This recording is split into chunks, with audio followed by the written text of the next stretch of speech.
Hello, sunshine. How art thou? How art thou? We gonna get this popping right now. Let's see. Let's make it work.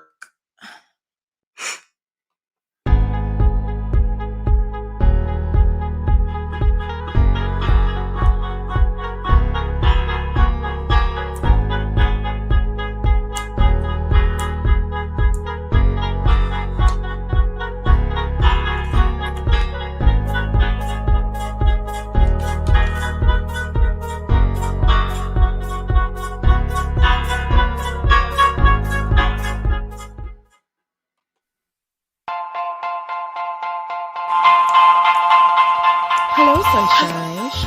This is Shauna, also known as Creative Stitching Diva, and you are listening to Chronicles of a Crochet Diva podcast. Enjoy.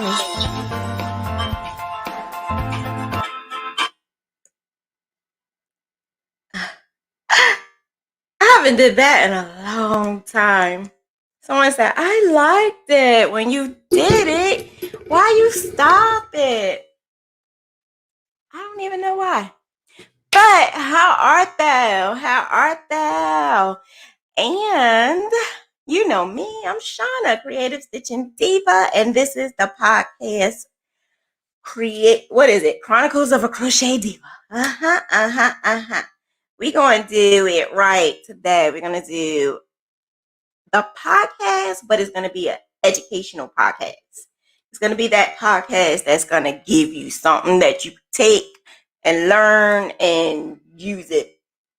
So I figured the best thing for me to do is add a little bit of my life experience into what I did and how I did it, and make it into something maybe more realistic for you guys, because somebody tell me you can make money like that. I'm like,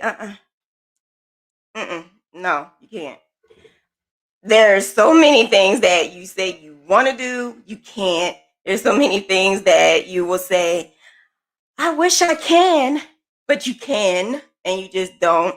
So I'm going to do Team No Excuses today, okay? So if you really need some type of finances or something, these are some things that you could do. I have a bunch of them. And honestly, they're all the things that I did. All the things I did. Yeah. You gotta get desperate, right? When you don't have any funds and you need to make some money, you gotta get desperate, but you want to be able to do it the legal way. So thank God I was able to have the creative ability to use what I got to get what I want without having to strip or anything like that. You know, I could make some money stripping, but why do I have to do that if I could use my hands and just crochet? I also did some non-crochet related items as well, but this is just for crochet and knit, so I'm just gonna say crochet and knit. But I did do a lot of other things, and legal, and legal. So I just want to start off with saying that the part in my life that I felt I needed to create and make and do whatever I need to do. I was in my 30s and had 2 boys, so I had to find ways to get some kind of change. Thing is, I was not working. I wasn't working. I was on disability, kind of, sort of, not yet. Like, I think I was applying for disability at the time, so I didn't exactly get it yet. But I did apply for welfare, and I did get welfare, and I was on welfare. So I only received $432 a month. I think it was 420 or 30 something dollars a month. 424. I remember that. 424. I received $424 a month for myself and my 2 boys. And so I had to find ways to make $1 because there was no way you could pay bills and rent and take care of two boys, and one of them was a teenager. There was no way possible. Absolutely. Um, so I found ways of making quick dollars.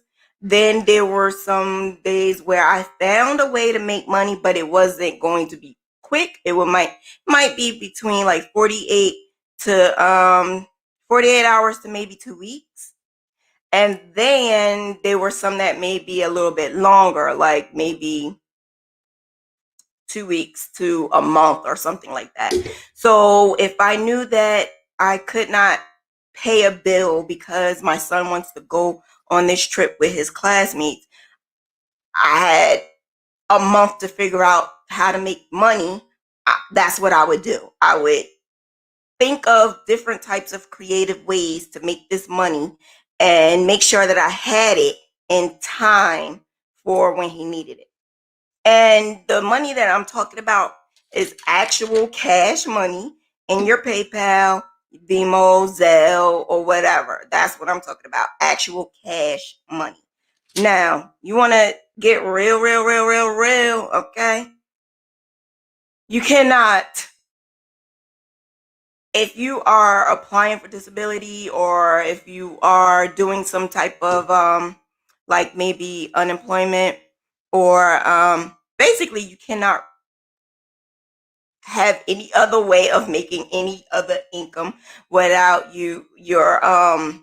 without your rent going up if you on rent assistance or something like that, or without your maybe your insurance may be deducted. Like if there's any other way that you could make money, and if you have to report it and it may change your income status, um being that you're doing these items and you're only doing it like once or twice, this is not something you do all the time.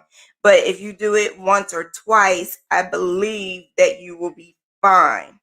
I don't know. I never had to go through that. So that's something that you have to keep in mind depending on your particular situation. But what I'm going to say, the items that I'm going to talk about now are just items that you need real quick, fast money. Like you need that money in your hand, like ASAP. And that's what I'm going to do. Right now, this very second, I got some bang, y'all. I need some bang. I need the bang. I needed to wake up. I was falling asleep right before I had pressed that live button. All right.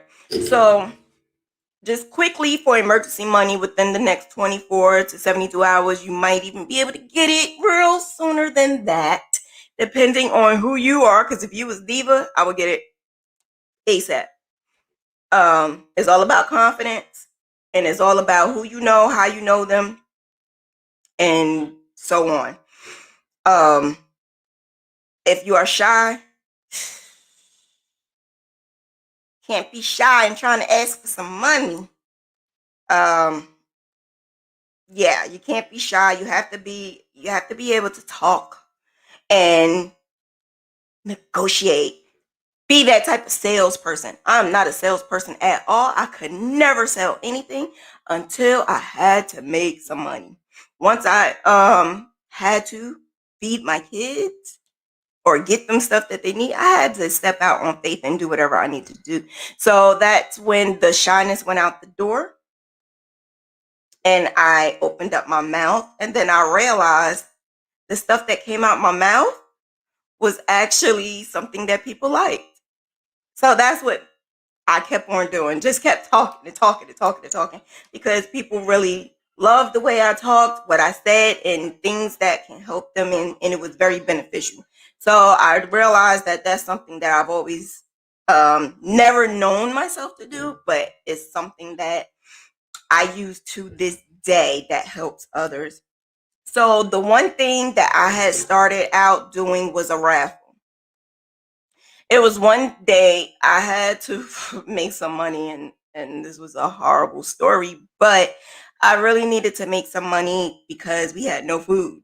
Like new food. And at the time, I don't I don't believe I was getting food stamps. It couldn't have been. I wasn't getting any food stamps or anything at that time.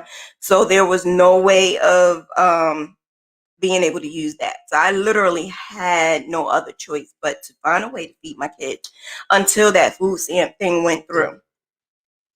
So I needed to think quick. So what I decided to do was a raffle. And what I mean by raffle is, being that this is crochet related, I'm going to explain what I did crochet related. I did raffles non-crochet related, like a 50-50 or other things that I probably created or whatever. But the one thing I did as a raffle was, I noticed that a lot of times I would crochet and either I would make it for someone as an order, they never picked it up, and it wasn't like their name or anything was on it, or if it was, oh well, I'm selling it. Or I would create something that I had wanted to make, and I wasn't going to use it, no one else was going to use it, and so the best thing to do was to raffle it off. So that's what I did. I would raffle off any projects that I had in this house, and I would use that for like in-person raffling or online raffling. At the time, I wasn't really big on IG because this was a while ago, but I wasn't big on IG. I was huge on Facebook, and I had a group and everything, so it was easy for me to do raffles off of graphs. So being that at the time I was graphing, I would do raffles on graphs, or I would create something, and that's how I would make extra money from doing that. But non-crochet related people who don't know how to crochet, the raffle was very successful for me because people wanted the stuff that I had anyway. I just, you know, I wasn't selling it to them. I don't know why, but anyway. Yeah, so like if I made a hat or a scarf, or if I made never did any stuffed animals or anything like that. It was mainly hats and scarves, and I was learning how to do the whole grafting thing, and I would make small little grafting things, kitchen things. Like I would do anything I could.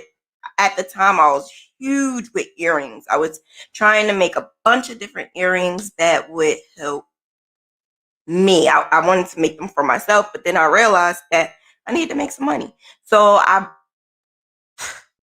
did a whole bootleg thing, and I did a raffle off of like maybe a pair of 2 earrings or a pair of 5 earrings, but it was depending on like if it was a $5 raffle. I don't think I did very many $1 raffles because, again, I needed money to feed my kids. So I did a lot of $5 raffles. I noticed that I didn't do this all the time because I really didn't want anyone in my business.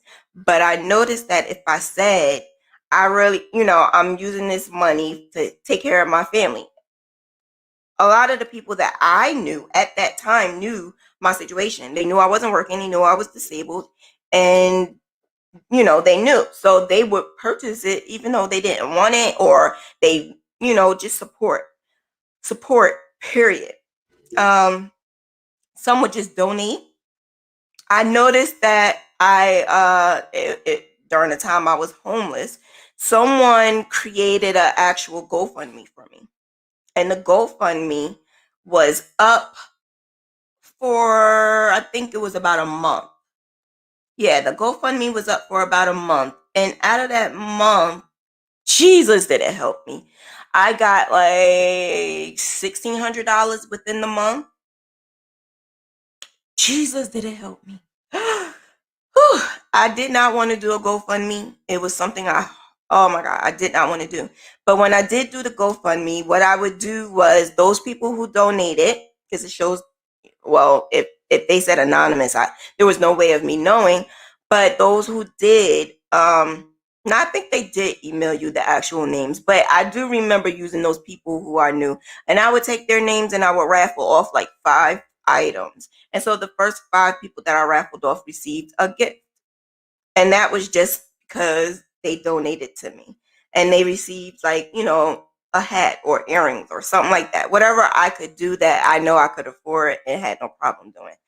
And so that was something that got people to keep doing or keep donating or just support.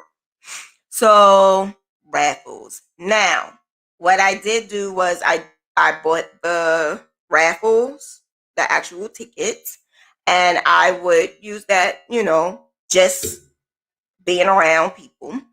I would go to my kids' school and I would do the raffle. I would do it to other parents. I would do it with family members, friends, their friends, whoever I could get to. I did make at that time, I don't remember the exact amount, but I do know it was over $300 that I made with just raffles alone.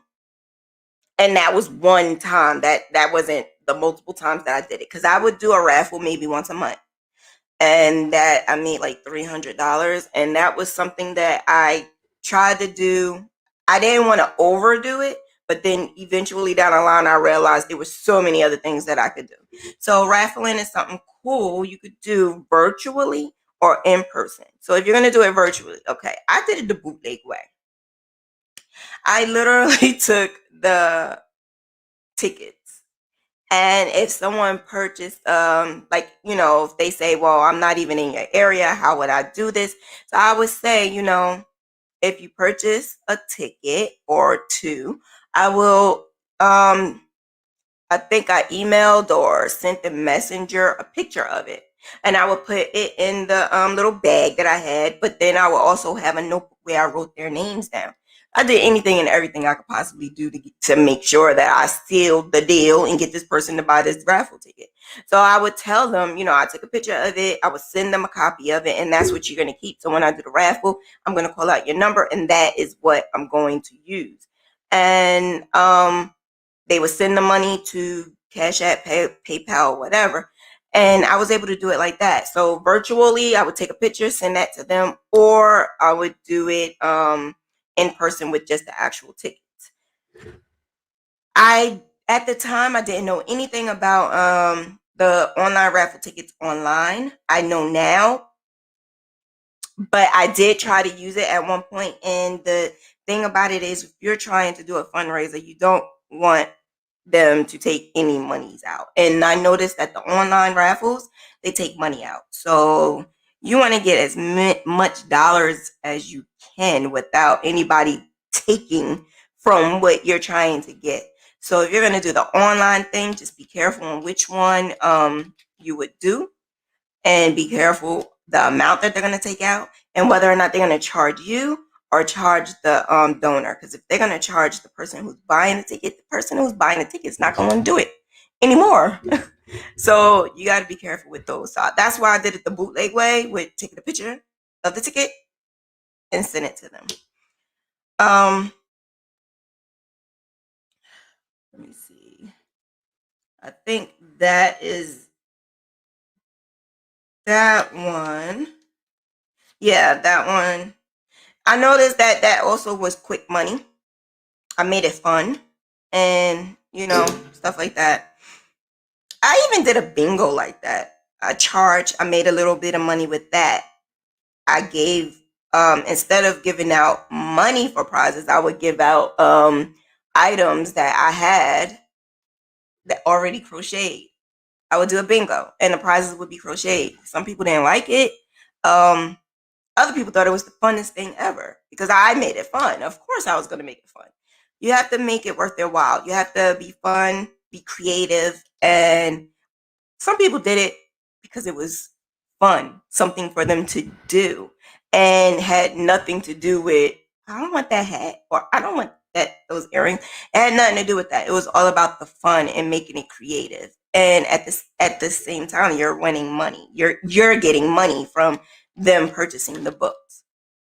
I think it was one cash prize, and that one cash prize was depending on how much I made overall. And I think I was able to give that one cash prize, which was like the grand prize, like, don't get me to lying, I really don't know, but it wasn't no chump change. It had to be like $75. It couldn't have been less than that. But this was a while ago. I haven't had to do that in a long time, so just got to be very creative. The next thing I did do, which I've always wanted to do, but I have no house and I have no garage. So the one thing I've always wanted to do was have a garage sale. Why? I don't know. I have no idea why I wanted a garage sale, but I've always wanted to do one. So I figured, hey, why not have a garage sale? These are items that I accumulated. So it would be like on days that I'm not doing absolutely anything and I would just stockpile this or stockpile that. I think at the time, again, I was making earrings. And like sometimes I think I made like socks. I didn't make a lot of socks, but I did a number of things that would be really quick, and I would do a garage sale because it was at one point in time I had a whole bunch of items that I made and it just wasn't going anywhere. And I would try to sell them online and no one was buying. I would try to, basically wear them so that people could be like, oh, they're cute. Yeah, they said, oh, those are cute, but they didn't buy. They just kept saying it was cute. So when I did the garage sale, I kind of shorthanded myself, but at the time I needed the money.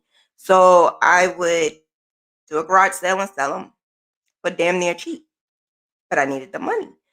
So if I'm selling those earrings for $10, I probably sold them at the garage sale for $5, and it was an online garage sale. So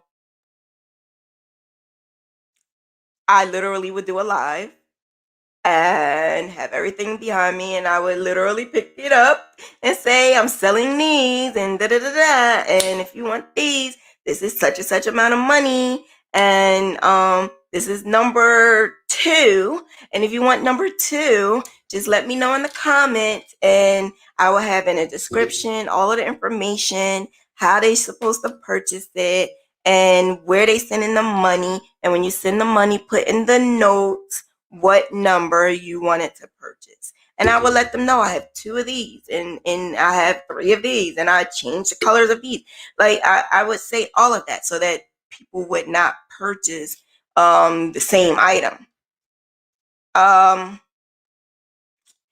do know that was easy. I did make a good amount of money, but it wasn't a great amount of money. So it wasn't something I wanted to always do, because the thing about that is if you have people on your social media that don't really pay attention to you, or if you go live and they're like, oh, she's live, or some people may see that you're live and be like, oh, let me see what she's doing. Oh, she's selling something, click. So it wasn't something I always did. I think I sold like maybe 4 or 5 pieces, but it was not a lot. 4 or 5 pieces compared to maybe 30 pieces was not a lot, and it wasn't successful for me. So it wasn't something I did all the time, but it may be something that you could do, and you may have something better laying around than me selling those earrings. I didn't have too much of clothing or stuff like that at that time. I don't even think I knew how to make certain clothings at that time, but yeah, a garage sale, a online garage sale. Even make it fun and go outside and do it live. I don't know. Just I try to make each thing as creative as possible, fun as possible. So if it's gonna be a garage sale, I'm gonna act like I'm in a garage or outside or something like that, just to make that feel of it. I think that's another reason why I'm very successful in making money, because I try to make the whole entire situation more of a fun, realistic thingamajig, and people love the creativity. I think they sometimes want to see what I'm doing because they know it's going to be different. And when you are that type of person, people start coming along. It did take me a while to get them to come along all the time. It took me a good while, but the more consistency you are, the more consistency they will be. So meaning post, keep putting out content. Just even if you're just making it just to make it, put it out there. Put it out there. Every single chance you get. If you lose your crochet and you don't crochet for like a month or two, then okay, fine, but get back on it. Don't let it linger. And then you make something, stop, and then don't do it again. That is when people are not looking at you. Their attention goes to somewhere else. You never want to lose your audience attention. How are you going to make money and your attention that you're looking for is not going to be on you because they know that you're inconsistent? So the next thing I did, very creative, very bold, very it was almost something like I thought of it only because I was going to an event. And at the event, it was going to be vendors. And they said, do you want to be, a vendor? Sure. What am I selling though? I didn't know. So I thought about it and I'm like, I can't be in this one because I didn't have anything ready. And this event was like a week away or something like that. And I was no way I was going to go there not prepared. So I didn't do it. The thing about it is that gave me an idea. It gave me an idea because I was mad I could have made money that week, but it gave me an idea. And that idea was to be my own goddamn vendor. Anywhere, everywhere possible. Bold as shit. Bold. Very brave. You have to be confident. You have to speak to these people like you know what you're doing, even though I didn't know what I was doing. And yeah, so basically what I did do was whatever event that was happening that I was going to, or after I started getting bold, it was events I wasn't even thinking of going to that I would see that they're having, and I would like go up to them and be like, you want me to vend? So what I did was the very, very, very, very first one that I had went to was a barbecue. It was a cookout. And I went up to the person that was giving the cookout and I said, do you mind if I vend at your event? And they're like, you do know this is a cookout, right? And I'm like, yeah, I know. You do know we're just going there to eat and have fun, right? I'm like, yeah, I know. So he was like, what are you trying to sell? At the time, I didn't know. I made it up. I BS'd the crap out of it. It was a Labor Day cookout. So I was like, I'm going to make some hats. And I'm going to sell those hats. I'm going to make this and I'm going to make that. And I was like, everybody needs to get ready for school, right? They need to get ready for the kids to go to school. And they need to get ready for the winter because I believe winter is like I BS'd it. Like I sold it. I made up anything. Even if winter wasn't coming for another 4 months, I made it seem like it was coming tomorrow. So I won. And I was able to bring my own table, my own chair, and set it up in this cookout. It was definitely a cookout that I was invited to. So it's not like it was something I just barged into. I was definitely invited to. So yeah, I've been at this cookout. The thing about it is you have to be bold as hell to go to a cookout to sell hats and scarves during a time where you outside wearing when you're outside wearing shorts and tank tops and having water balloon fights and stuff like that. You have to be very bold and confident. And I'm pretty sure there's a lot of you out there that are bold and confident. Maybe not crazy like me, but I was able to sell. Really, no lie. I was able to sell some items. And just by me telling them that you need to be ready, you need to get ready. You know how winter sneaks up on us. winter sneaks up on us and we be like, oh my gosh, I didn't even get this. I didn't get that. Boom. I think I even had a couple of things that they could use for kids for school. Majority of everything I sold was targeting basically back to school. So it was mainly for kids, mainly for back to school, and mainly for winter. But I was able to sell, and I thought that that would be a great idea for me to continue doing, and not only to continue doing, but do it at a couple of other events, like maybe a family baby shower.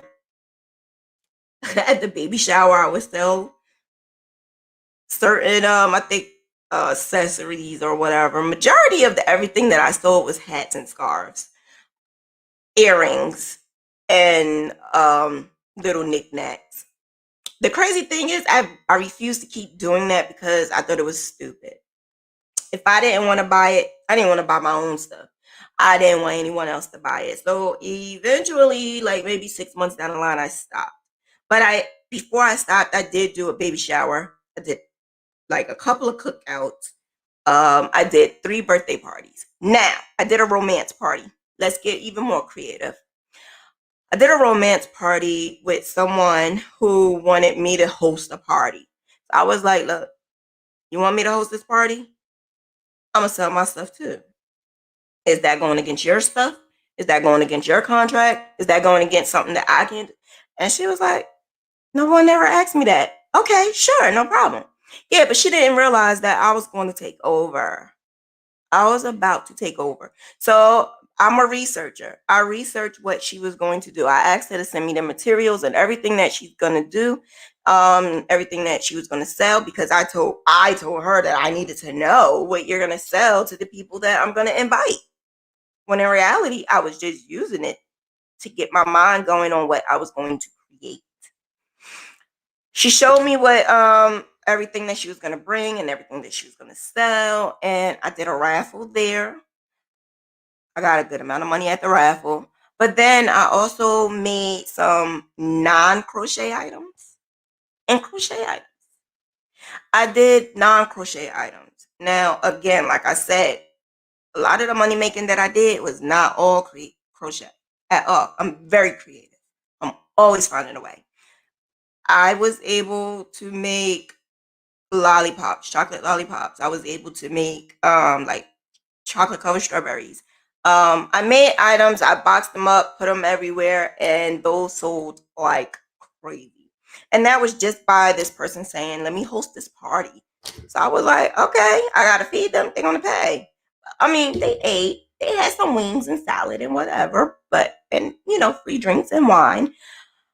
But they bought, because it was around Valentine's Day, they were able to buy the little mugs that I made, the baskets that I made, and it went with what she was selling.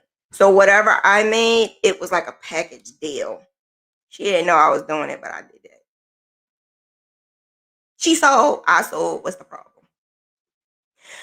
I sold the dream. Okay. So when I say y'all want y'all man to do this, you want your man to do that? How about I crochet you this outfit? How about I make this and you wear it with that? How about you buy this swing and then I crochet this thing that you go with? And that was when somebody saw, I think I told you I used to make items for strippers, but that was when someone there at that party asked me if I could sell for strippers, and I did it in Atlanta. I never ever went to Atlanta. I just shipped it to Atlanta. So that's how I was able to start selling some stuff, and that made me a lot of money. I did that for maybe a year. And but the crazy thing is, at the time, I was very embarrassed about it, so I didn't tell anyone. Not a lot of people knew. I didn't take a lot of pictures. I didn't want to take a pictures, and they didn't take a lot of pictures to show me, but they paid good money for it. So one string, because literally that's what I was making, strings. Um, I think I sold the string for like maybe $75. Um, and honestly, I shorted myself. It was string, but it was very, very, very nice. I don't play when it comes to my crochet. I do not play when it comes to just red heart yarn. I do not just use red heart yarn for garments like that. So I was able to purchase the good yarn, and I would make the items and sell them. And so for $75 for that piece of string, I feel like I shorted myself because the yarn was a lot of money, because I didn't play when it came to that. I was taught well, very well. And I didn't play when it comes to that. No, no, no, no red heart. So this is something that you need to take into consideration. If you're going to do it right. You don't want nobody to itch or say I got yeast infection from your crochet item. Like, you got to be very correct. I found different ways of putting lining in there, even though a lot of them didn't need the lining because I always had like slits and stuff in there. But even if I put the lining in there, the lining was like bathing suit linings. You can go right on Amazon and find bathing suit linings and sew them things up. And I did it by hand because I don't know how to use a sewing machine. But eventually my mind was focused on, how can I do this quicker without breaking a sweat? That's what my mind is always thinking. I need to do something quick without breaking a sweat, without breaking the piggy bank. And that's when I bought that little tiny machine, the little tiny sewing machine. So the pro about that is you don't have to know how to sew at all. You can definitely sew with that thing. And I was able to do a lot of stuff that I didn't think I could do. The downfall of it was not great with crocheting because it was kind of, the crochet and the fabric is like thick, whereas the sewing machine, the I don't know what you call it, but it didn't go up as far as I needed it to go. So I did a lot of improvising to make it happen. I did a lot of stuff to make it happen, and it worked for a couple of items, but eventually down the line I just used my hand.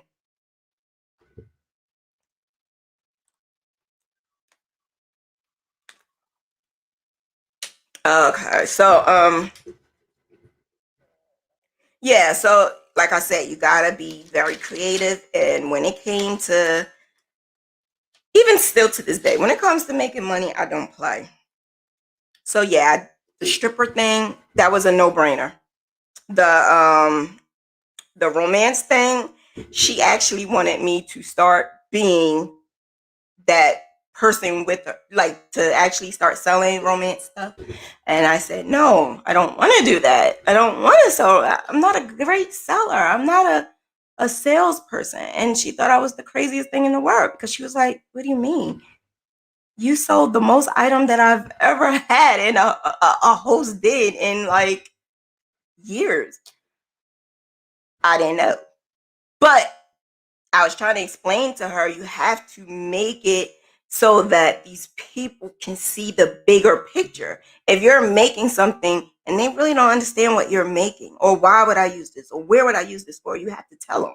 You have to show them. You have to give them the whole entire story. And some people say, oh, you talk too much. The thing about it is, me talking and explaining my item got me to sell my items. It got me to be able to um, not only sell, but people would always come back. Because if they knew I could make that, then they'd be like, well, if you made that, can you make this? And that's how the whole Divatize came apart. So if you know me and I'm always saying I will Divatize something, that's where that came from. That came from the whole Divatizing, because when I started doing that whole making money by any means necessary, I would always say, well, I could Divatize it. I didn't know what I was doing. I didn't know how I was doing it. I didn't even know what a Divatize was. But we needed money. We needed food in this house. I had to feed my kids by any means necessary. I did what I had to do as a mom. So that was the quick money, 24 hours. 48 hours up until a week, you could get money in your hands ASAP. That's what I did to get money in my hands ASAP. Sometimes it was less than 24 hours. Like, no lie, no joke, I don't play. The next thing that I'm going to talk about is 48 hours to 2 weeks. So if you need money within the next 2 weeks, here's the things you can do. I did a family and friends sale. Made flyers. I made it like a huge thing.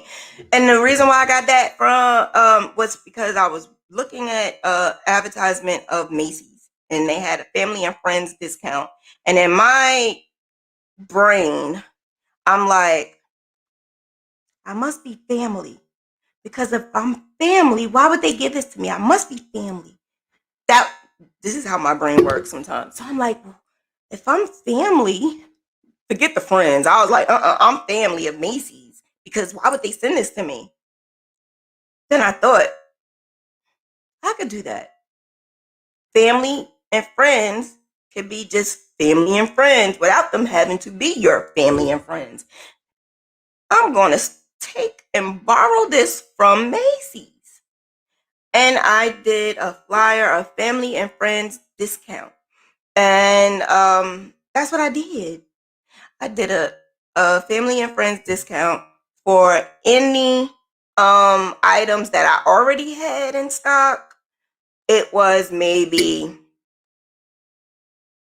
I don't know what I did at the time. I'm gonna say maybe 50% off, because the stuff that I had already here, I needed to get rid of. So I think I did like 50% off.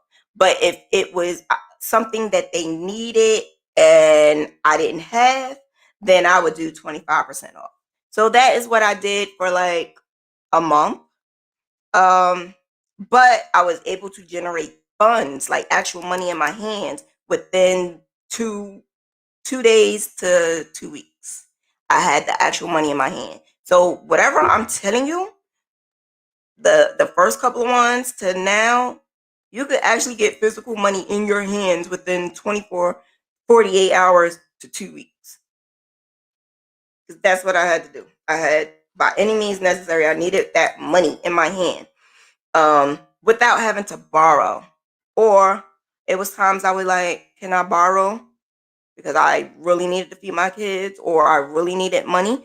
So I would borrow, and then I would say, I'll give it back to you on this day. And I would give it back to them when I did whatever thing I came up with, conjured up.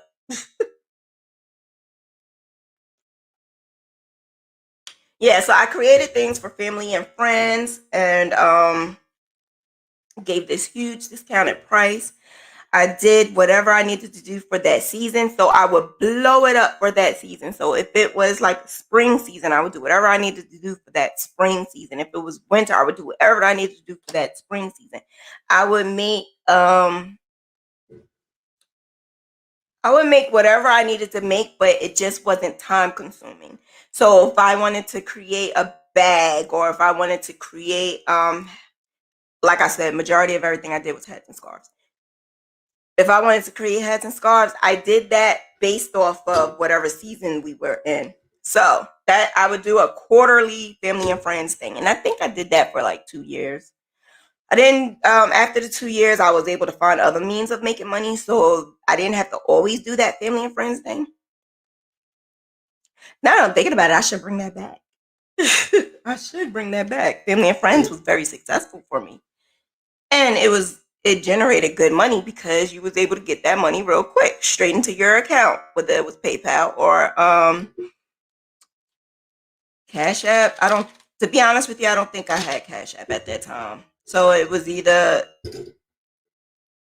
all PayPal at that time, because I had the business account. So PayPal, I was able to have the credit card and everything with PayPal. I didn't have to transfer it to a bank account. So yeah, I did just PayPal at that time. The next item, I realized that I could do within, actually, this is more within the last couple of years, not back then and like 8 years ago. This was more like 2 year-ish, 1 year-ish. Create patterns. You don't know how to create a pattern? Find a way. Because that was my very first pattern. I had found how to do it. You know what your patterns should look like. You know what you like your patterns to be. If you don't know how to read a pattern, I found a way. I learned on my own. But then I had two crochet mentors where I could be like, what do this say? What do that say? This is confusing. Why do it say this? And so I was able to piggyback off of them. And what I did was I never thought of having testers at all because they didn't really talk about testers. They did them, but they didn't talk about testers a lot. So I didn't really have a lot of testers. What I would do is have my crochet mentors test my patterns. And that was something that I did not a lot. So actual crochet patterns, I did not do that a lot at all. It was not successful for me. It was not great for me. But for you guys, there's a lot of you that are freelancers. You could look at something and create something and make it pop. And I guarantee you, if crocheters like it, you are going to make great money. And it's passive.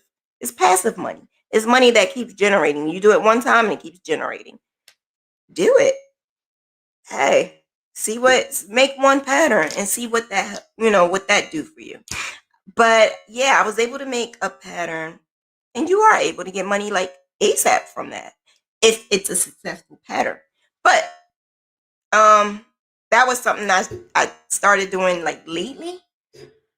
But back then I made graphs. So let me tell you about graph making. Not everyone can do it. It's not an everyone thing. I'm sorry. It's just not. It's not something that everyone can do. It's very time consuming. Not only is it time consuming, you want to get it right. You don't want to just sell anyone anything. You want to get it right. You don't want to just do this because I need money on the side. So this one thing I've always said to myself, yes, I need money. Yes, we need to make this quick dollar.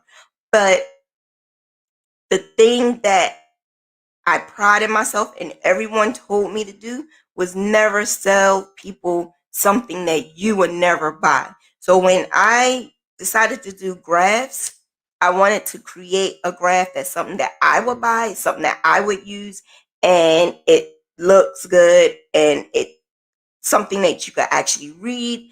These are things that I take pride in. I'm not just going to give someone anything that I wouldn't do myself just to make a dollar. We see a lot of that nowadays. There's a lot of that.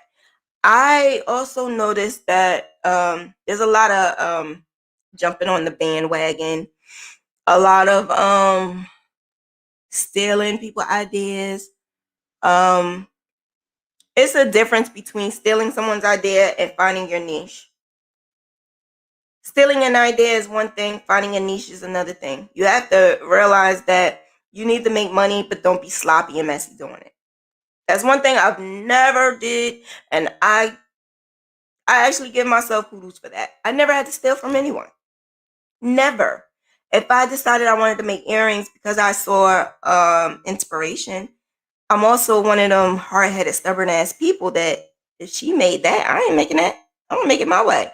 If you ever had me crochet graph something for you, and you send me a picture of somebody else's graph, what do I say? I'm not making that. I can make my own. I can make a different version. I'm not making that. You ask that person for that graph. I'm not making that. And it's reasons behind that. You just don't want to take anyone else's work. Now, it may be on Google. It may be a picture that everyone has. But let me tell you something. Look at my graphs and look at everyone else's. Need I say more? Be different. Be unique. Don't do what everyone else is doing. You do what everyone else is doing, jumping on the bandwagon, and then you're going to wonder why you're not happy with what you're doing. You're not generating the money that you need to generate on a continuous basis. Jumping on the bandwagon has your mind like twisting and turning in all different ways because you're trying to figure this out. I need to make money real quick, but you're not loving what you're doing. You're not putting that effort that you would put into something that you really, really, really want and really, really like. Love what you do. That makes a lot of difference when you're making them money. So yeah, I made graphs. So if graphing is something that you want to do and you want to start selling, do it. But take a class. I mean, I do the damn class. You don't want to put money into it. I'm sorry. I'm sorry. So that's what I did. I wanted to learn how to graph, but I was not doing it to teach. Actually, that didn't come for like 2 years later. But I did the whole graphing thing. I had to pay. I didn't pay for them to teach me, but I had to pay for the actual software. I had to pay for certain items in order for me to get where I am at now. And I waited 2 years before one person said, "Do you do a class on this?" And I'm like, I think I could do that. And then 2 months later, actually less than that, I had a class. My first class, I had 56 people. My first class was free. That didn't happen again at all. That never happened again. Then my next class after that was 20, and then the next class after that was 40, and then it went up to 50.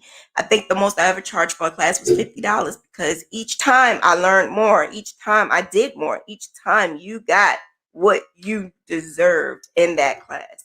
So if you're gonna do it well. Do it goddamn well. And make sure you are doing your work, your research, and you're practicing and keep doing it consistently. That's not fast money, but eventually it can be. But you have to do the work. The next thing I did was pop-up shops and vending. It's kind of sort of like I was telling you about, but this time it's actual vending places, actual pop-up shops that has many other vendors, not somebody that you just showed up and be like, "Can I put a table here and sell?" No, these are actual pop-up shops, actual vendors. Look for them. Look for them in your area. If it's virtual, in person, there's some people that have actual events that they are doing just the pop-up shop, and they do it all the time. Get on their good graces. Try to get up in there and sell some stuff. I think that each time you do it, you should do something different, not the same things, and do it based off of maybe seasonal or whatever area you're in. Do it local things. So if you are in New Jersey, I would do all of New Jersey and New York. Um, New Jersey and New York sports. Um, Sports related. So even if you don't do a graphic, you still could do sports related colors, sports related items, and add little patches and stuff on them. There's things that you can do for the average person who is in a sorority, who's in an organization, who's at the church, this religious stuff. There's so many people you could target at pop-up shops. So depending on what pop-up shop you are gonna do, some of them have themes. That's when you use the themes to your advantage. There was a pop-up shop that was, I think this was like 5 years ago. I did the pop-up shop and I was able to make money on items that was not even there. Just because I was showing them items that I had for just show, items that, people didn't pick up. I was just showing, I had them on the table and I said, "This is custom. This is what I make." And so people would give deposits on items that just was not there. But they saw this is what I do. They saw my website. Nowadays, it's easier for you to do it because you can set up a website and have your little what you call those things, those little things that you could scan, so people could scan it on their phones and your whole website pops up and they could make an order from there. I think that is so dope. I never did it, but you can. Nowadays you can do it, so they could take their phone, scan it, and all your stuff pop up, and so they could be able to create an order, make a deposit, it goes straight to you, and then they have receipt. It's a win-win, right? You just got to make sure you have items that you could show there, and they could scan that thing so they could go on your website and they could see all the other stuff that you have. Man, that I think is something that you can definitely make some good money with. They give you the deposit. Just be careful with it, because some people will give a deposit and disappear. I don't know if that's bad, but it's bad. You understand what I'm saying? I mean, you got the deposit. It's non-refundable, but it's bad. I don't know. The next thing is, no, it's not a barcode. It's not a barcode. I think it starts with a Q.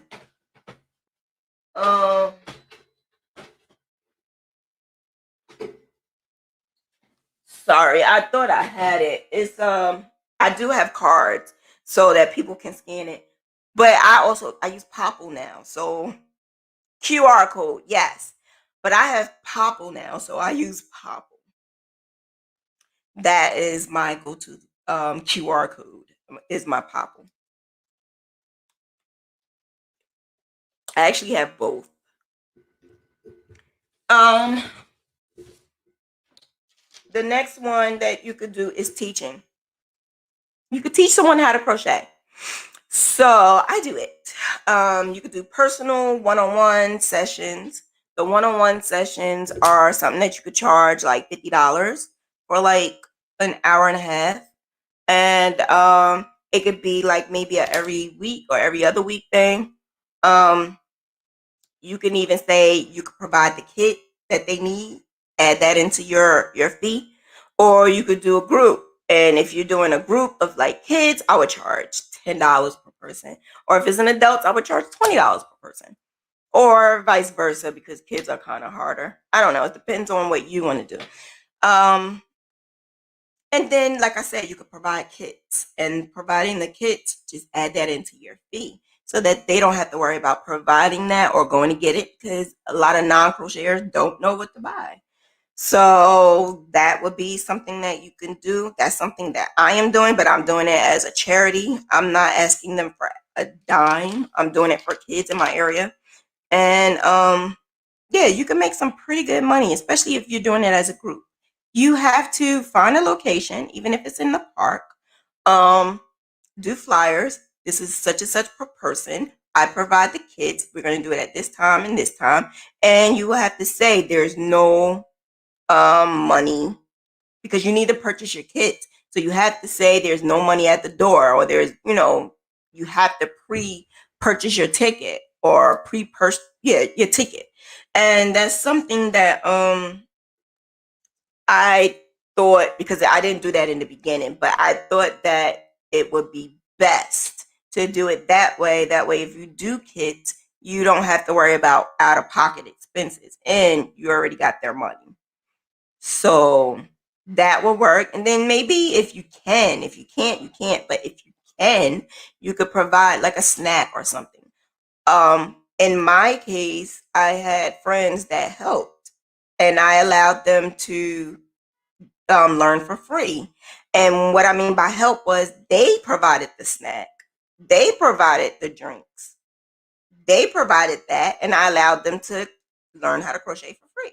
So you can make deals with friends and family so that you can make it a huge event, like a really nice event. The thing about it is, remember, it's only one you, so you don't want to have so many people. And you could do it as like a course. So you could be like, this is a 3-month course. You want to learn how to do this, make that, and it's not going to be a one-time thing. You could do it like, for a 3-month course, it would be once a week or once every other week or something like that. This is what you need to do. Make it into like a school thing, like an actual school thing. Write a syllabus. Like, make it so professional that people like that. I think that's why people always come to me, because they know that I'm going to make it an experience worth your while. I'm going to make it a real school. Like, I want you to get a certificate at the end. I want you to know, not just know how to crochet, but you could be able to tell somebody else how to do it. I would be so hurt if you leave the class and not know how to do that. So I take pride in what I do, and I was able to make great money doing it. So you could do the one time thing, you could do maybe a 2 or 3 time thing, or you could do it for like 3 months, one out of the week. You can make some good money doing it that way, like good money. Also, I forgot to tell you about the pop up shop, the vendor thing. Create your own. You ain't gotta wait for anyone else to do it. There's places where you could rent, and take that from the money that the people are giving you tables for. You can definitely rent a place if you don't already have a place, and you can have the vendors come in there and they're just paying for that spot. They're paying you for that spot. Yeah, create your own pop-up shop. So if you can't find a pop-up shop, you can't do, create your own and make it unique and different so that other vendors are going to be like, I need to go in there. Um, the next thing is, this was fun, but I didn't do it a lot because I'm not a photographer. So it was one point in time, I did take classes for like Photoshop, and I took classes for like graphic design, and I love editing videos and photos. I don't know more, but I loved it, loved it, loved it, loved it. And I used to be able to pay, well, this is another way I made money, by restoring photos. It was what made me think of this next thing. Was it was a baby that was born, and I crocheted a nice cute outfit and I started taking pictures. But when I did it, I had the whole entire thing. It was a coming home from the hospital thing. The whole thing. It was a baby girl and she was a mermaid, and I had the whole water and everything. Like, I just made it into like, if this was my baby and this is what I want my baby to be. And I made it into, she's Princess Mermaid, whatever her name was at the time. I don't even remember. And I made it into like a big, big, big thing. I made little announcement cards for the mom, little photos. I made it into like a really nice thing, to the point where I even gave her like, at the time, I think it was Facebook covers. Because now you could just use any picture for a Facebook cover, but at the time I actually made the Facebook cover. I think I even made a Snapchat filter at the time. And I made like a package. I don't know how to take pictures, but I did it. And guess what? I kind of sort of faked the funk because I didn't do it with my phone. I had a camera that I borrowed. So I faked the funk for real. I borrowed from a friend who is someone who takes pictures. She's not a professional, but she does take good pictures. So I use her camera. How you use this? What do you do? What do this do? And then I would put in the model number and everything, and I would look it up. What are tips and tricks on how to use this camera? Nowadays, we have actual cell phones that are better than cameras. Use it. Take advantage of it. And do photo props. It's not money that you may make right away, but all these babies, you might make it right away. Just say, I could take some pictures and I could make like a little thing for you. And it also includes the pictures. It could be all digital. Nowadays, it could be all digital. You don't even have to make all of that stuff that I was making. But I think for that first one, for that mermaid thing, I included the actual mermaid, the mermaid outfit, which was like the hat, the little bra thing. I made some bearless sandals for the baby, which I don't know why, because she had the tail, but I didn't think about that part. So the baby had the tail, and then I made some other little things around it. And I bought some little things to put around it, like the starfish, and it was like a baby theme thing. And I just made it really cute, took the pictures, bam. Now you could do that and just digital. Send it to the email. Add the crochet item that you're going to do, and boom, you're good to go. I would definitely try taking pictures of like family and friends first so that they can see. But you can just add, I'm just doing this, to take pictures of the whole theme and play around with basic photos. This is just something that you can make some extra money. You might like it and might want to do it all the time. Um, it was something that took too much of my time, so I did not want to do it all the time. So that was something that I did. It was like maybe 6 times. Yeah, about 6 times. I didn't do no more than that. Because after that, I was like, oh, this is too much work. I don't think that it was too much work. It was more so that I was getting tired of it, and it wasn't me. I wasn't a photographer, so I wasn't happy with it. But yeah, the next one that you can make money within the next 48 hours to 2 weeks is sell your yarn. Sell yarn that you are not going to use.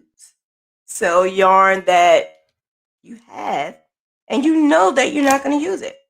I have yarn like that, but I'm so stingy and selfish. I don't think I want to sell it. But if you're desperate enough, you might. And that's what eBay does. eBay, you have people who are purchasing yarn that they may need. Sometimes I go on there, I don't know why.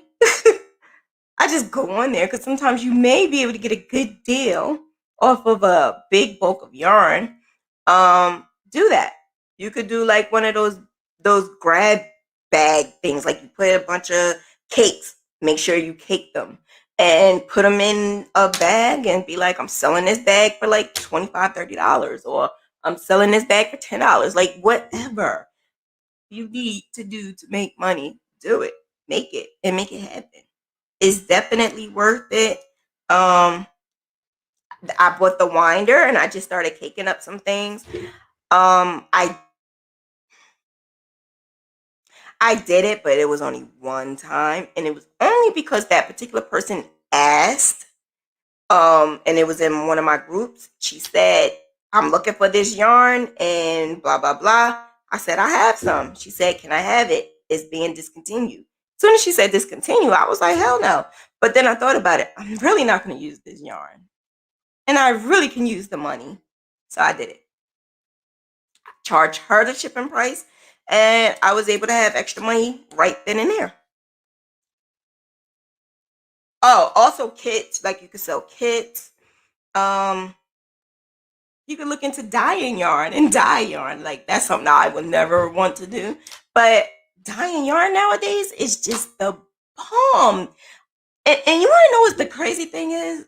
The crazy thing is, I said to Gail, and I told her about this too. I said to Gail, my girl, like maybe 4 years ago, 5 years ago, I said, wouldn't you want to have a business? Because I'm always thinking of businesses and ways to make money.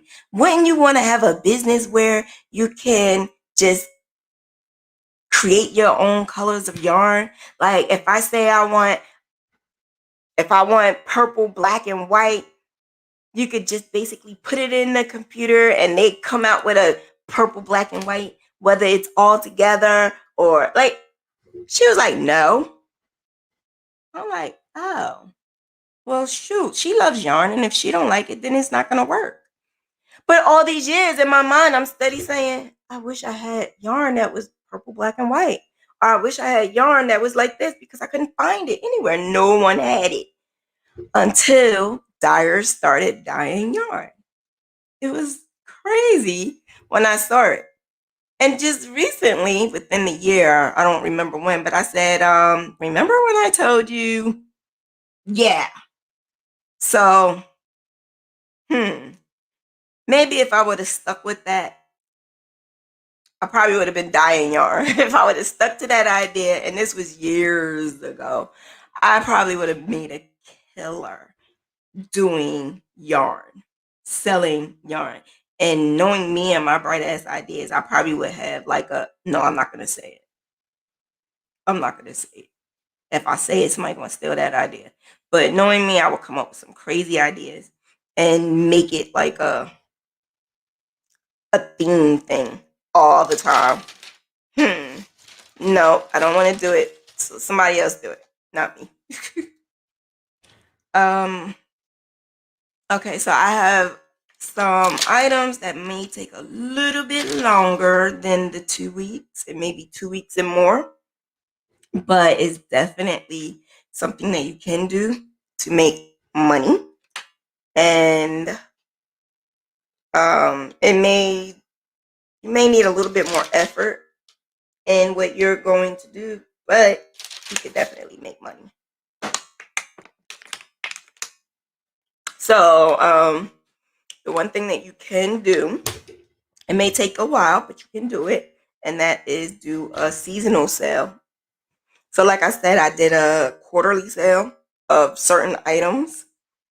You could do a seasonal sale. What I mean by seasonal sale is you could do a seasonal sale on baby items.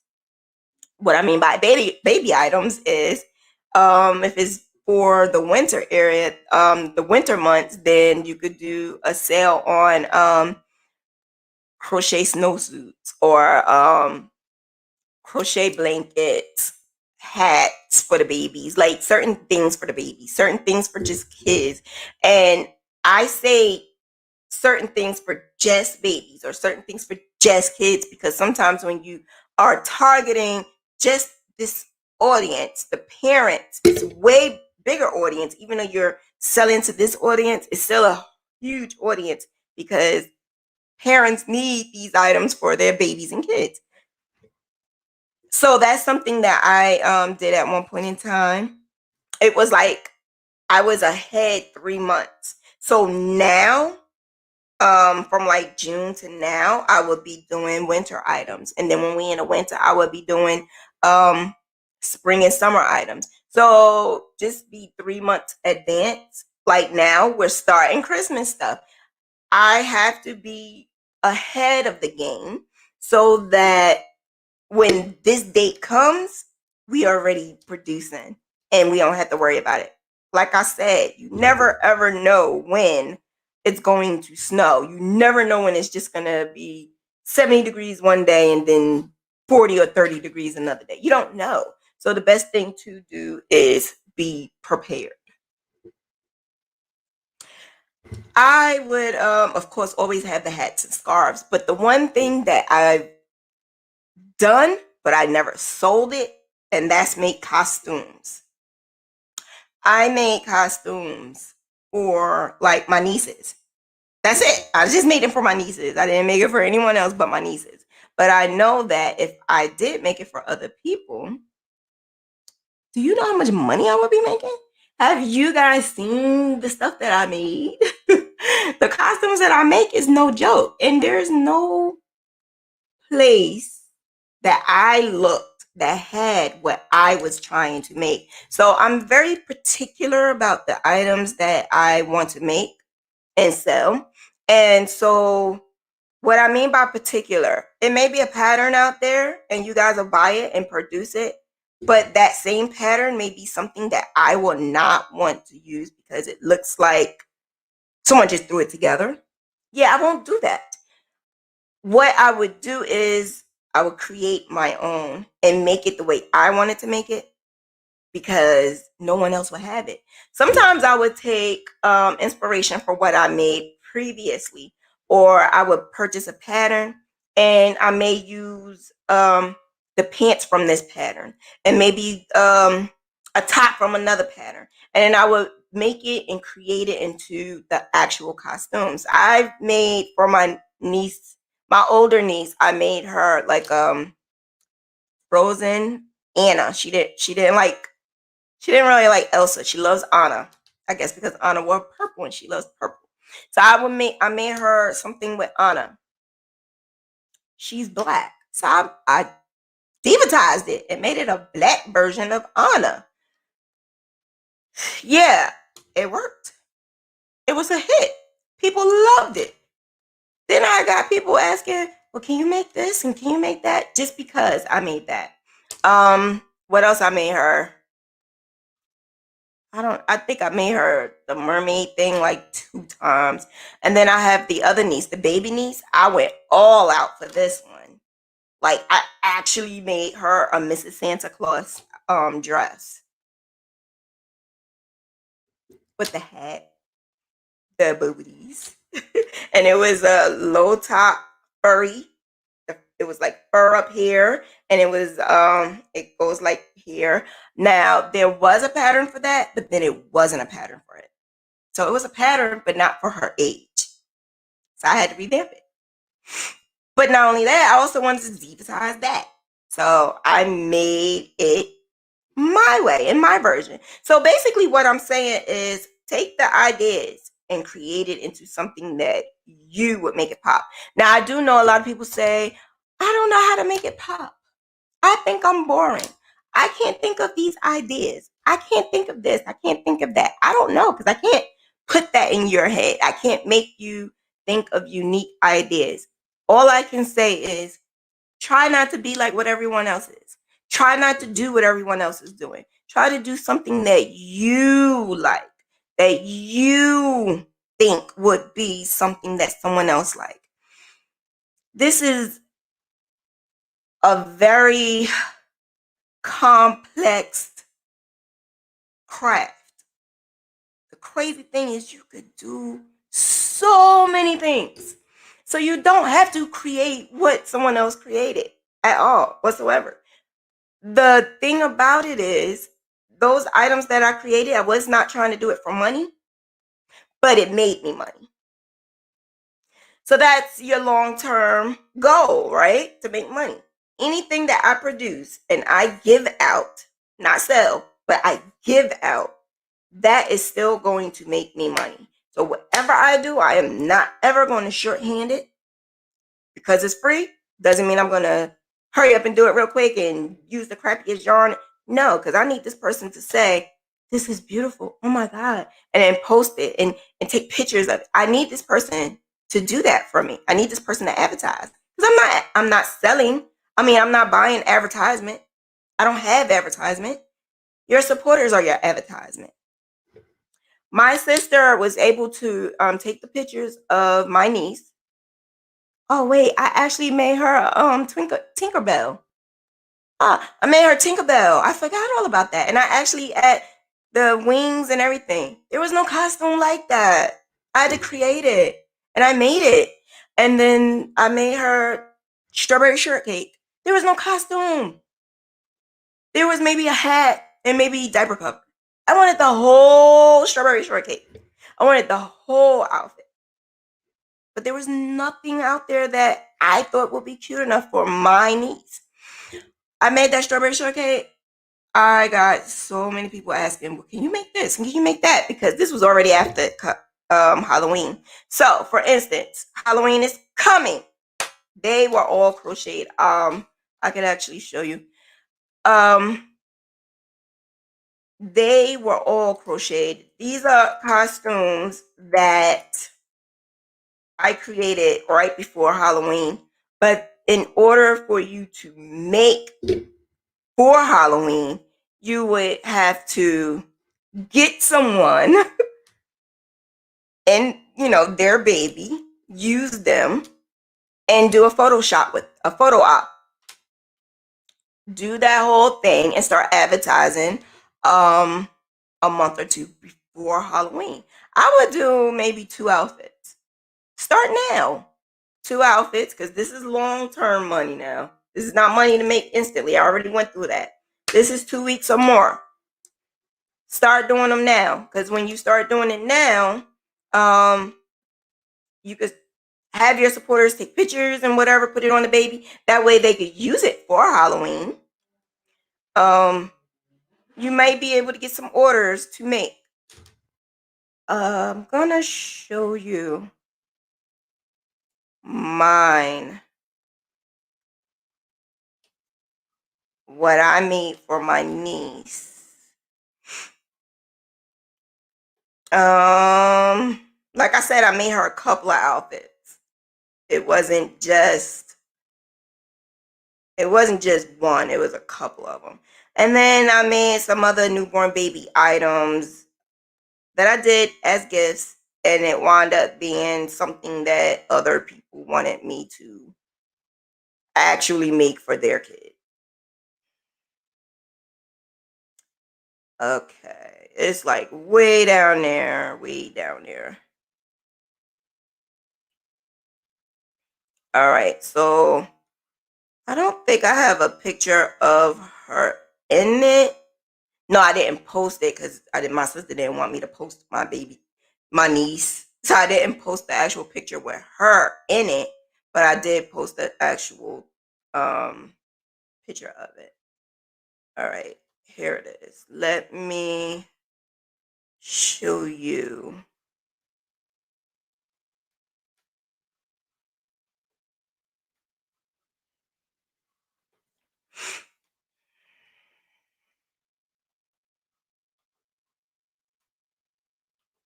All right, so this is my niece. Isn't she a doll, baby? This is strawberry shortcake. So the whole thing was my sister said, I'm thinking of my well, she was thinking of my niece being Betty Boop. But it was a controversy about Betty Boop. This is what my family is. It's four of us. My two sisters and my mom and myself. And when she said this to us, I was like, I can do it, but do you really want her to be Betty Boop? And then we thought about it, and she said, well, I want something to go with her big head and it still be cute. So that's when she said, how about strawberry shortcake? I was mad because I didn't want to make strawberry shortcake because that means I had to do a lot of work.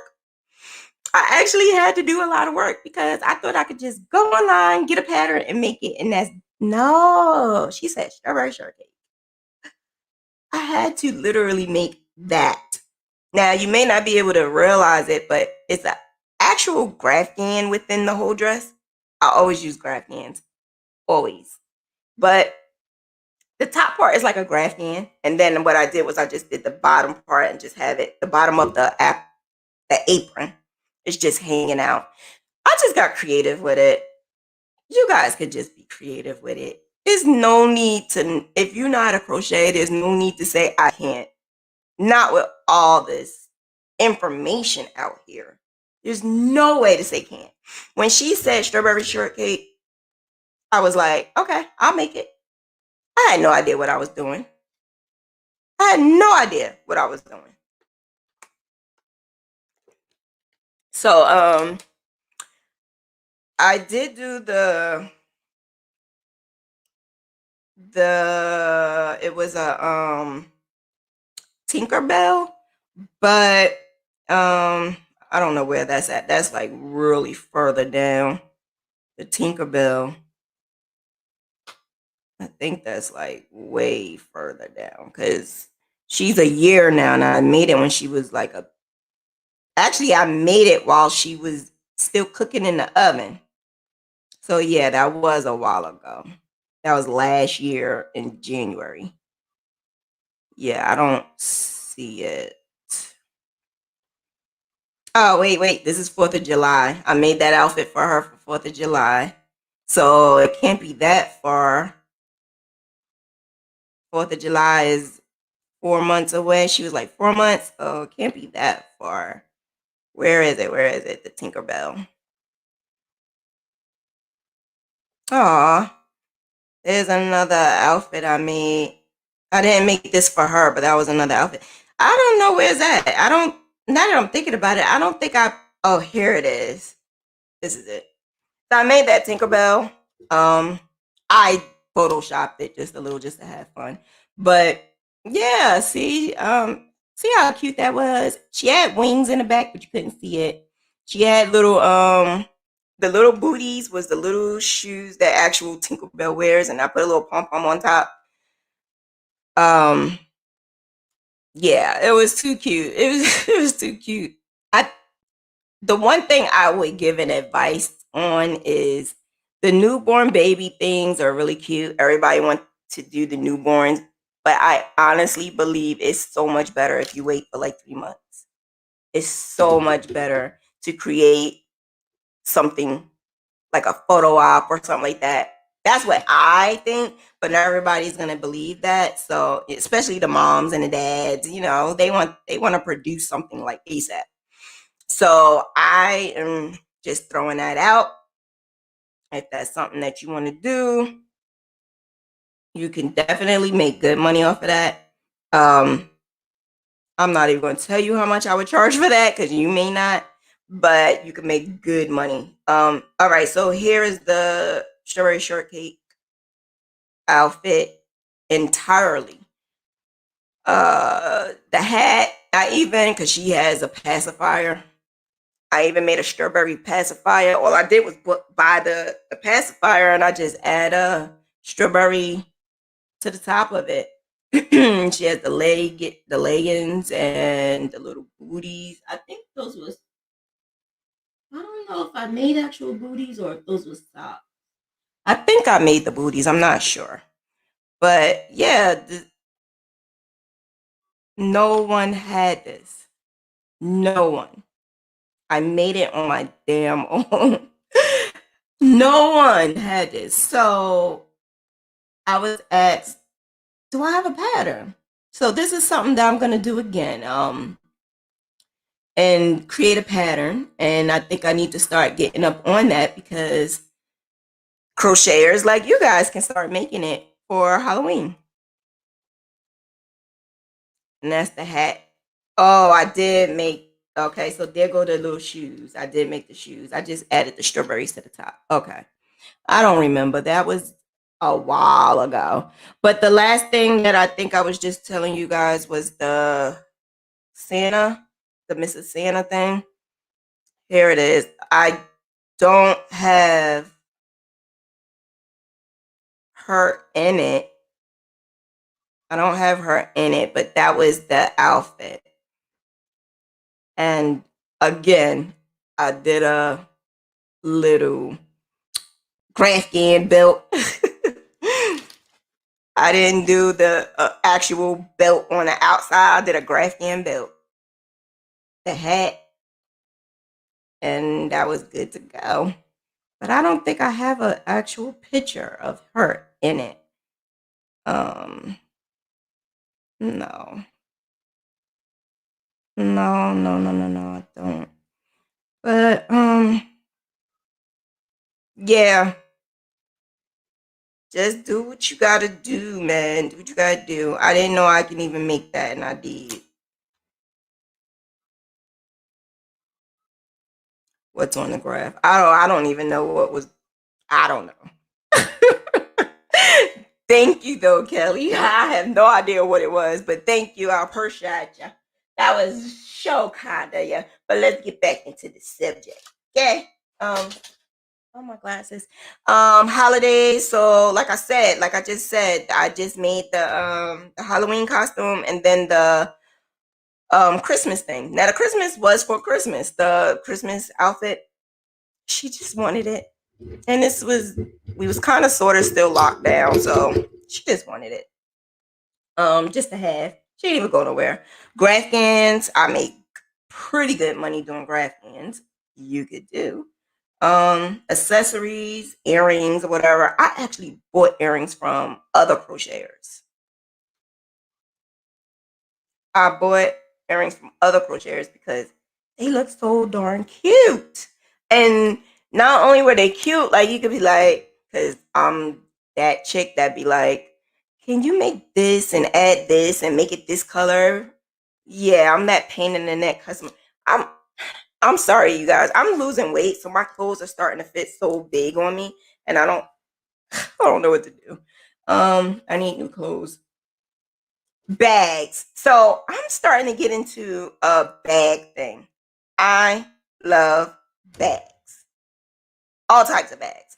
The thing about it is I don't like them to look like they're crocheted. I like designer bags, but I want them to be crocheted, but I don't want it to look crochet. So that's what I decided to start doing, dipping and dabbing into some bags that I can create. This is just something that you guys can think about. The market bag thing. Yeah, no, I can't do it. You can, I can't do it. I'm not buying no market bag. Mm-mm. I'm not going to create a bag that you're going to put all your groceries in and whatever. Yeah, you might be able to, but I can't do it. My mind, my brain is not going to allow me to do that, so I can't do it. But maybe you could. You could make a couple of market bags. The thing about it is, a market bag is exactly what it is, a market bag. You could go to the store and get a $1 or $2 market bag versus a handmade one where you have to pay some good money. I'm not selling my market bag for like 20, 30 bucks. I'm not doing that. So to me, it wouldn't be worth it. But maybe for you, you could do that.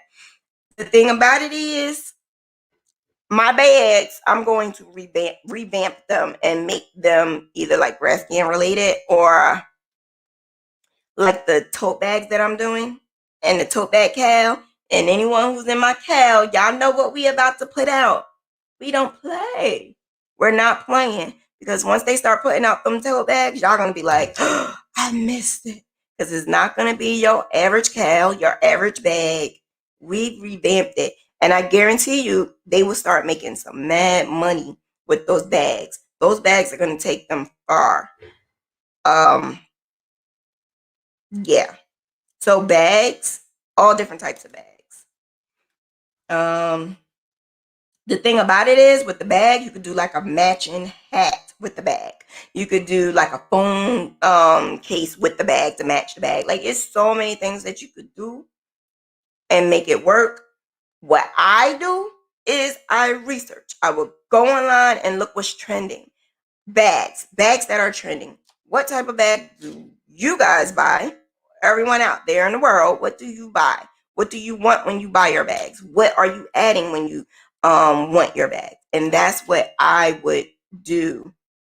Try to come up with something that I can crochet and make it an actual book bag. So I carry this. This is my, when I don't carry a pocketbook, I carry this little small mini backpack. It's small. It's a mini one.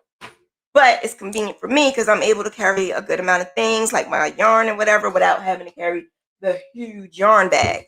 So if I'm going somewhere real quick to the store or whatever, I carry this little one. Why not crochet one? And when you crochet it, you can add stuff to it that you want. What we're doing in Tunisian Cow, there's some people making it. There's some people making the actual bag. So the sky is the limit. You can make a diaper bag, rugs. I didn't know anyone was selling rugs. I felt some type of way, seeing that people was making rugs. Why? Because you actually gonna step on my hard-on work. My hard-on work, okay? My hard-on work. That bothers me. But it works. People are gonna buy it, especially for the kids. Kids theme their living room. You could do something abstract that matches their living room. The rugs in the bathroom, like I miss that. Back in the day, if I could have wrapped my mind around somebody actually walking on it, I think I probably would have done it. It's almost like a Grafghan blanket, but a rug. You can even add the bottom part, that no slip thing to it. You can make a killer. That could be your niche. That could be something that you can add to your thing. Yeah, rugs. Like I said, Grafghans, but blankets. I can't do a plain blanket, but maybe you can. Maybe you could do like a really nice blanket. The thing is, I looked it up and I looked up who is actually going online purchasing crochet blankets. Not a lot. Not saying that they're not buying it, but who's going online and actually typing in Etsy or Amazon crochet blanket? Not a lot. I looked it up already. So that's one thing that I don't know will be something that will make you some money. I don't know. Maybe. But when you go on Etsy, it's a website called Count uh Craft Count. Craft Count on, and it shows you Etsy on um who's purchasing this. Wait a minute. Let me see something. Okay.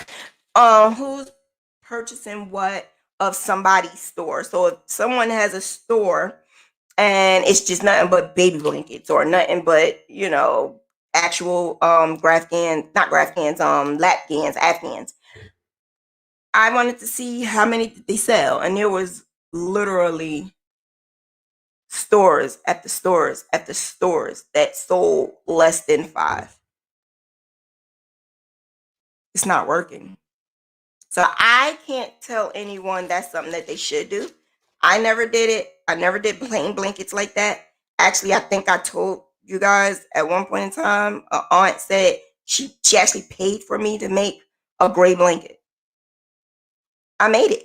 I didn't make it plain gray. I added some white and dark gray to it and still couldn't give it to her. I couldn't give it to her. I couldn't do it. I said, "Can I please make you a Diva blanket?" And she was like, okay. Now that's where I am at. I just can't do the actual blankets. I can't do it. Maybe you can, but I can't. But research it and look. If you're going to decide to do whatever you want to do, make sure you research it to see if it's selling. Look up the algorithms of Google and Etsy and what people are putting in there. If they're putting in there crochet blanket or crochet this or crochet that, and they're actually buying it, you can see that. And that's not what's happening. It's not what's happening. Not for plain crochet blankets, no. The Grafkin, they're not typing that in, but they will look for themed blankets, not crochet. They wouldn't have crochet, but themed blankets. Now that's something you can make and put in theme blankets that actually are crocheted and have a theme. They are typing that in, but I'm not saying they're going to buy it, but they are looking for theme blankets for like specifically babies or kids or adults or whatever. So that's something to take consideration on. Dolls. Those dolls are making a killer. I can't do it. Nope. Nope. I actually didn't like them. I'm still kind of iffy on the damn pole on them damn dolls because it reminds me of a movie. I still don't think I can live in a house with all them dolls. I just don't know if I could do that. But you guys make them so nice and so cute that they would definitely sell. Definitely sell. The stuffed animals. I wouldn't want. I don't like stuffed animals, but people are buying them. My own mom and sisters actually bought a mermaid doll for my cousin because my cousin crochets. They paid $100 for each of them. They're going to buy and they're going to pay what you deserve. So don't shorthand yourself. If you're going to make the dolls and the stuffed animals and amigurumi, if you're going to do it, sell it for what it's worth. Because people are buying. In order for them to see that you're making it, though, you have to keep putting it out there and keep putting it out there and keep putting it out there. Keep creating and keep putting it out there. Because they're not going to know what you can and can't make. They're not going to know what excites them if you're not keep generating those pictures. Now with that, like I said, this is like 2 weeks or more plan. That's something that you have to build up and keep building up and keep building up, because the more you keep building up throughout the year, throughout the months, it will be something that you can continuously use. 3 months and more, do what I do. Do what I do. YouTube, blogs, I'm an affiliate of Amazon. These are things that, in the beginning I was making pennies. Literally. Like for every such and such views, I get like 13 cents or 12 cents. It's not a lot of money. But the one thing I didn't do was give up. I just kept going and going and going. And sometimes it takes years for someone to actually get to where they need to go. Little John said it took her about two, maybe 3 years to get where she at now, because she's been doing it for like 3 years. So to get where she's at now took her 3 years. But for her to get popular, it took her, she said, about 2 years. It takes time. You have to keep building. You're building your empire. You have to build it. Just don't stop. Once you stop, it's out of sight, out of mind. Yeah, so you could do the affiliation with anything. The only thing about affiliations, because I tried, if you do not have a backbone like a website, YouTube, groups or whatever, if they don't see that you are around a lot of people, they're not going to approve you. So the best thing to do is just make sure you have all of that first and then try to do affiliations. A lot of places do it, not all, but a lot of places do affiliations. And what they do is they give you a little chump change for every referral that you make. So when you guys see these links of Amazon, that's because I get paid for it. The links that I throw at you, the links that I put on my personal page of the discounts, like, you don't understand, just the other week, last week, maybe Wednesday or Thursday, the promotions was crazy that day, like off the chain crazy. I was posting a lot of them. I didn't even post all of them because I felt like I was spending a lot of time on social media, and my alarm went off to tell me get off of social media because I had that. And it went off and I still was on it because that's how many promotions were. So I was putting up the promotions, and you don't understand how many people was inboxing me. Do you have this? Do you have that? Can you see if you get a promotion on this? And thank you so much, because the toothbrushes worked. Those toothbrushes sold a lot. Thank you very much. You guys made me a lot of money, whoever bought it. But there was some milk cartons that was just a glass, and people loved them. There were just various things that you wouldn't even think of. It was an alcohol bag that you carry around like a regular pocketbook, but you could hide your little alcohol in it. It was just quirky stuff, but then stuff you actually use and stuff that you actually need. And it was oh yeah, there was a promotion on paper towels. The toilet tissue I didn't put up, but I did buy it. But it was a promotion on paper towels. It was a promotion on household products. So basically what I'm saying is, even with Little John, I don't know if you know Little John or whatever, but Little John actually wanted me to help her in that department, because when it came down to Amazon affiliation and you put it on your blog or your website or whatever, you're only going to get 10 cent here, 8 cent there, because it only depends on who's clicking. So if she doesn't have that traffic, she has a lot of traffic now, but if you go in there and you see something, you don't click it, or if she's saying, I made this and the materials for this, you need X, Y, and Z, and she puts the links there that you could use, she may get a kickback from that. Now, I do that, but I do a little bit over and beyond. Why? Because I had to make up in areas that I lacked. My website wasn't up yet. Still kind of isn't. I have my website. It's going to be up soon.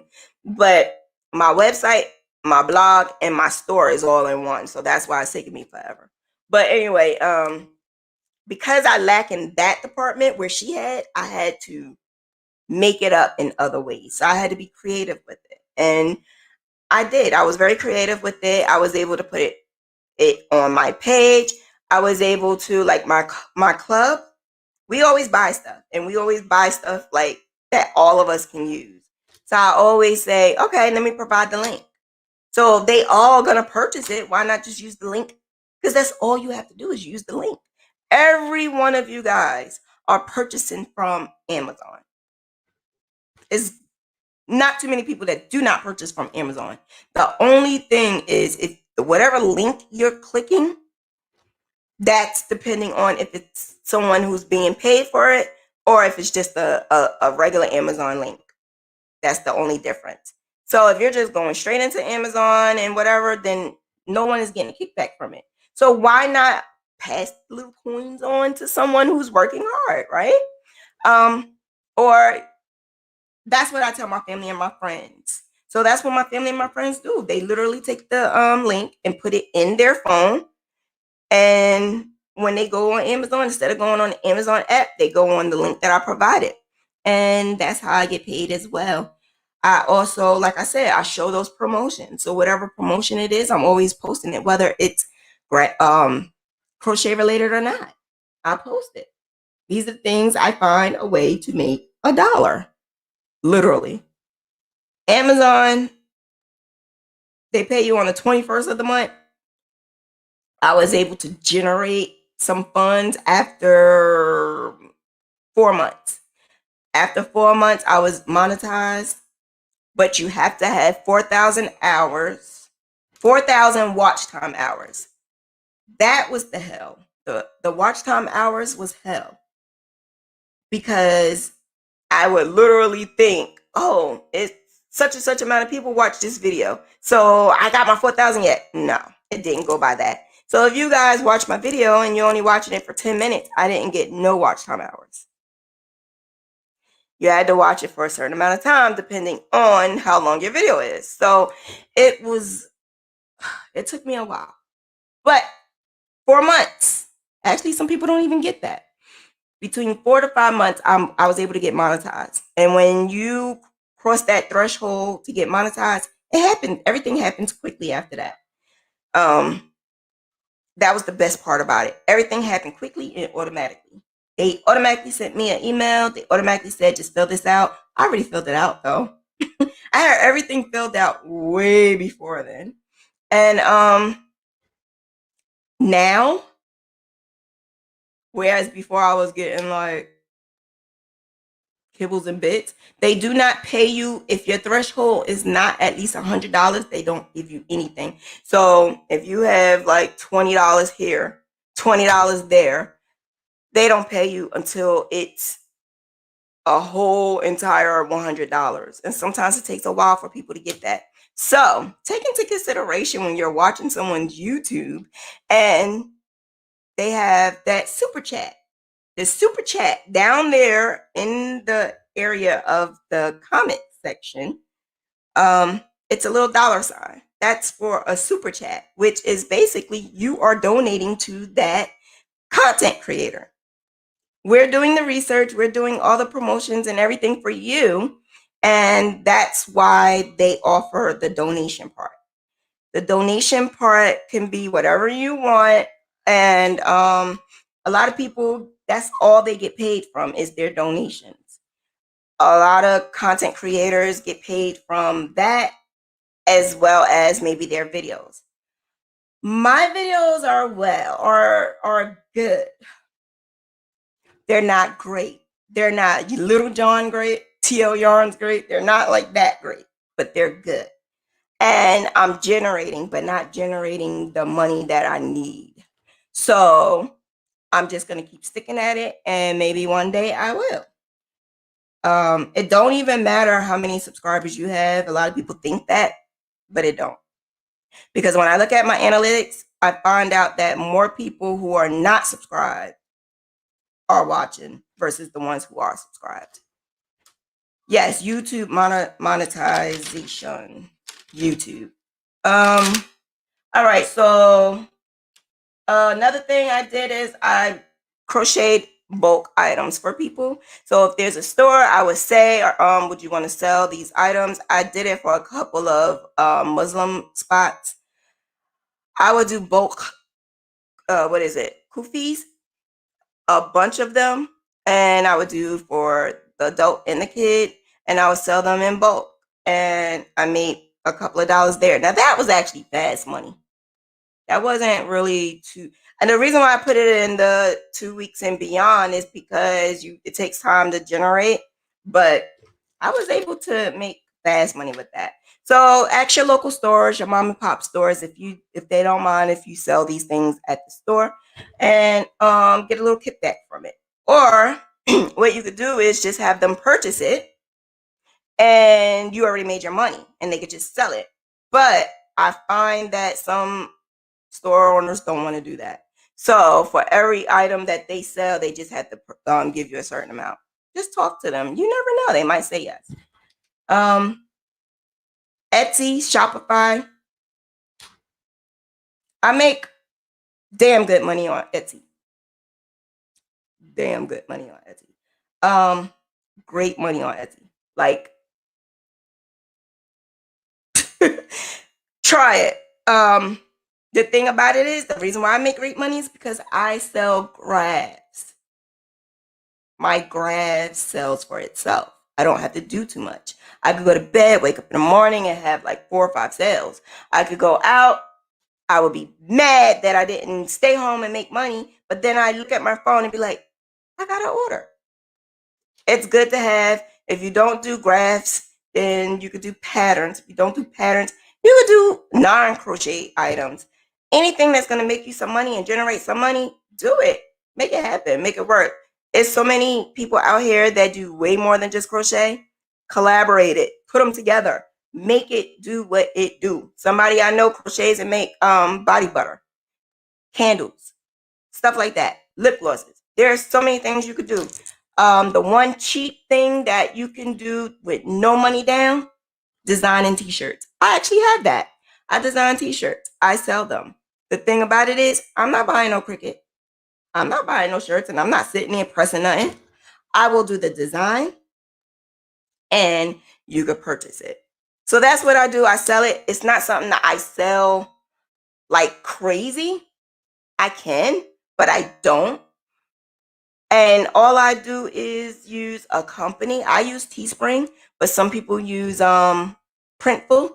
Eventually down the line, when I open up my store and my website, I'm going to use Printful. So the best thing about it is you're using a storefront where all you're doing is uploading the design, and they're going to create it. They have the merchandise. They have all the t-shirts and all the ink and whatever they need, and they do it good. It looks professional, and they ship it out. So they do everything for you. The only thing you doing is setting it up and set up your storefront. That's it. I think that I made a good amount of money in the first year. And that money came to me within 2 days. So that right there is something you could do, and you could do it now. It's way more to the whole t-shirt thing because you don't want to do what somebody else do. So try to come up with different designs. You can do it. I know you could. And it's not just shirts. It was leggings. It was masks. It was tote bags. It was book bags. It was phone covers. There was many different things you could do. So the sky is the limit. The other thing,